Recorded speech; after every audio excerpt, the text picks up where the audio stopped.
May adlaw mga day, another day, another luto na punta. So for today's video mga day, nagsabaw ko kay lami man kay ning sabaw nga naay asim kilig.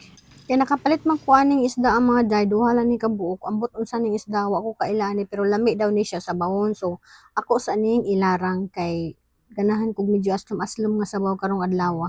So tara mga day, uban ko ninyo magluto na ta. So una na akong gibuhat, nagisa lang ko diha ahos ug bombay nya butang na akong kamatis. Then ako nang gitimplahan daan asin ug magic sarap lang unsa butangan og tubig. Kay ato nang pabukalon usa ibutang ang isda unya.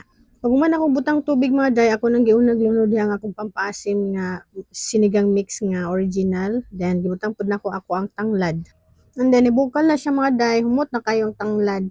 Then mao na nagilunod na nako ako ang isda nga duha ka buok.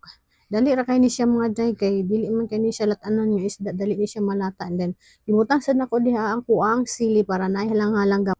And then after mga 5 minutes mga day, dara na luto na ni ako ang sabaw. Kulang ani kay sibuyas dahon na lang. So muna akong nilunod na diha. So di ara luto na mga day, mga una ta. Salamat sa pagtan-aw. Bye-bye.